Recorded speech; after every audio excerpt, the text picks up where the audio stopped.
Bismillahirrahmanirrahim. Assalamualaikum warahmatullahi wabarakatuh. Halo semuanya, saya Fajar Nugroho, mahasiswa PPKN 2020. Pada kesempatan kali ini, saya akan menyampaikan pemahaman yang saya dapatkan selama mengikuti mata kuliah pendidikan nilai norma dan moral Pancasila yang diampu oleh Bapak Fauzi Abdillah MPD. Baik, dalam pertemuan pertama, Bapak Fauzi menjelaskan materi tentang nilai. Menurut beliau, nilai dapat dipahami sebagai sebuah produk karena itu merupakan sebuah aktivitas penelusuran atau penjelajahan dan menjadi produk penjelajahan etika. Dari sinilah hasil penelusuran menjadi sebuah produk yang bernama nilai. Nilai juga dapat menjadi sebuah achievement dan nilai juga menjadi sebuah ekspresi yang berasal dari perbuatan manusia dan berdasarkan pikiran manusia.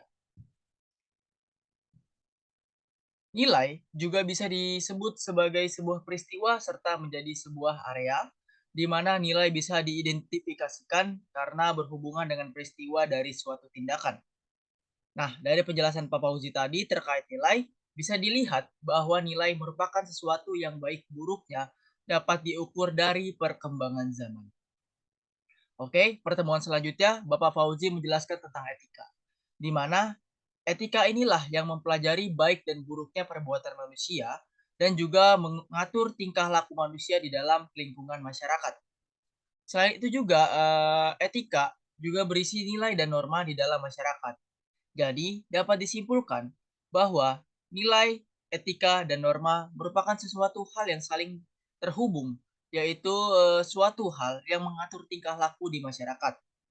Hal ini tentunya perlu dan mungkin harus ditanamkan oleh pendidik kepada peserta didik sebagai modal dasar peserta didik dalam menjalani kehidupannya di masyarakat.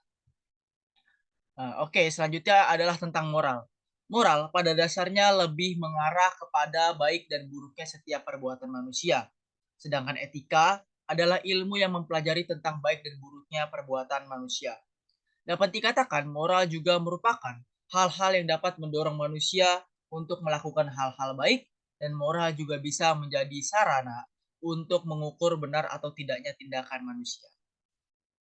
Pak Fauzi juga menjelaskan bahwa di dalam pendidikan karakter memiliki tiga komponen tentang moral yang saling berkaitan. Yang ketiganya diperlukan agar anak mampu memahami, merasakan, dan melakukan hal-hal baik.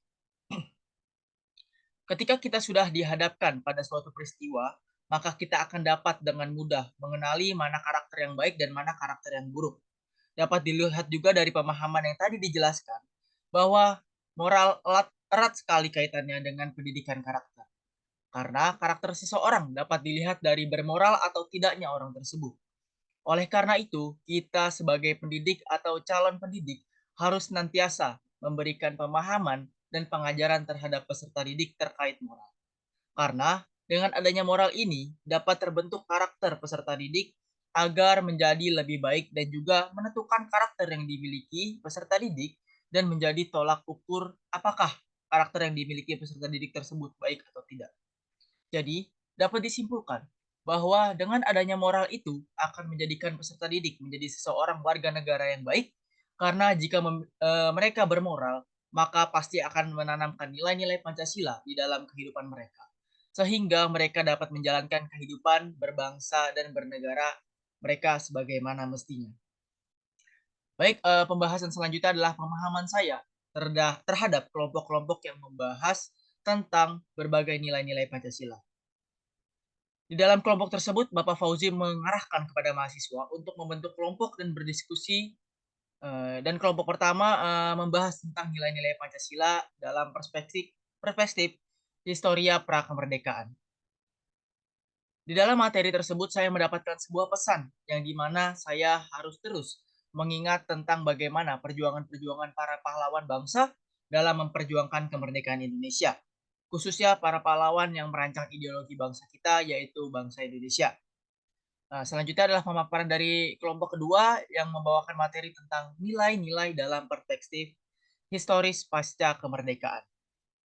Nah, dari hasil pemaparan kelompok 2, saya memahami bahwa nilai yang terkandung dalam Pancasila, terutama pada masa Orde Lama, Orde Baru, dan masa Reformasi, dapat membuat dan mengubah kita sebagai warga negara Indonesia yang lebih baik lagi dalam melaksanakan nilai-nilai Pancasila dalam kehidupan berbangsa dan bernegara.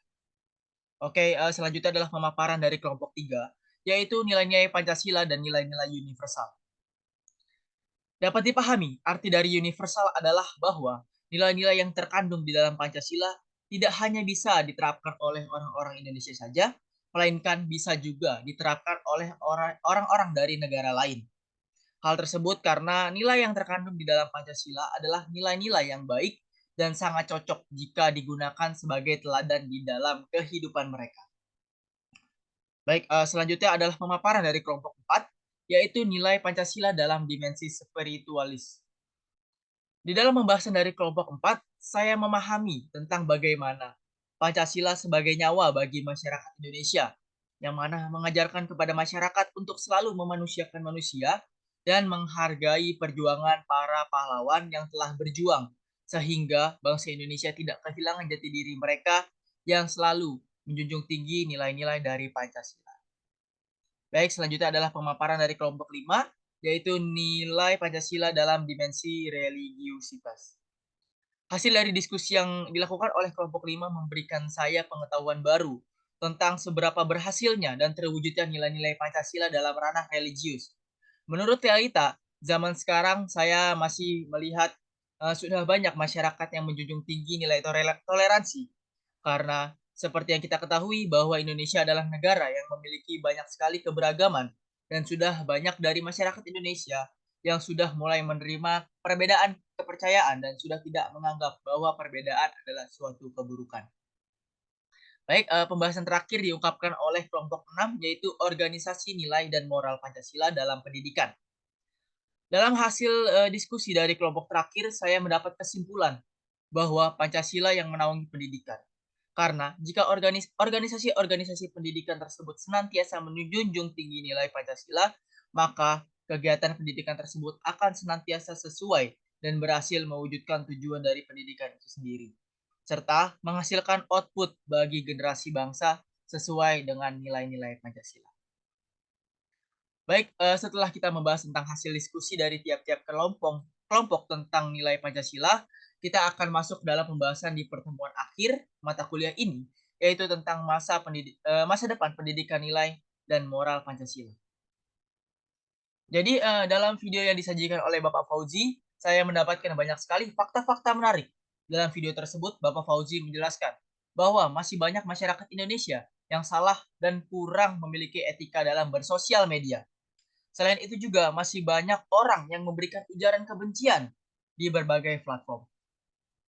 Dengan adanya hal ini, masih banyak orang yang belum menerapkan moral dan etika, khususnya di sosial media.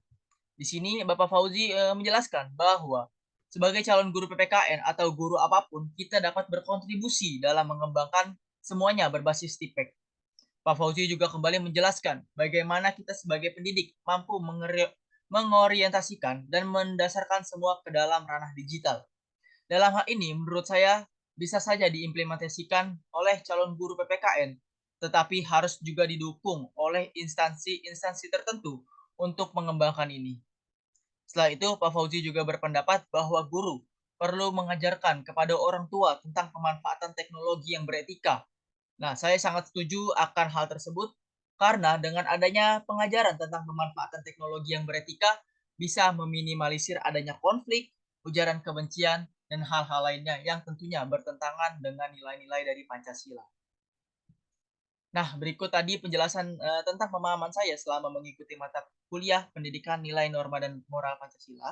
Berikutnya saya akan memberikan strategi saya jika saya diberikan kewenangan untuk mengampu mata kuliah pendidikan nilai moral, norma dan moral Pancasila. Baik, yang pertama yang akan saya lakukan adalah tentu saja saya akan selalu menegaskan kepada mahasiswa saya untuk tetap menjunjung nilai norma dan moral Pancasila dalam kehidupan mereka dan saya akan mengimplementasikan nilai-nilai Pancasila dalam setiap kegiatan pembelajaran saya. Yang kedua, saya akan selalu melaksanakan diskusi di setiap pertemuan agar mereka dapat mengetahui dan mengerti secara lebih mendalam tentang materi yang telah saya sampaikan. Yang ketiga, saya akan terus menggunakan teknologi dalam pembelajaran saya dan selalu menegaskan kepada mahasiswa saya untuk selalu bijak dalam menggunakan teknologi dan juga memanfaatkan teknologi dengan sebaik-baiknya, terutama untuk memperluas lagi pengetahuan mereka. Baik, sekian penyampaian pemahaman saya terkait materi yang telah saya pelajari di mata kuliah Pendidikan Nilai Norma dan Moral Pancasila dan strategi saya jika diberi wewenang untuk, mengampu mata kuliah ini. Kurang lebihnya mohon maaf, penyampaian dari saya. Wassalamualaikum warahmatullahi wabarakatuh.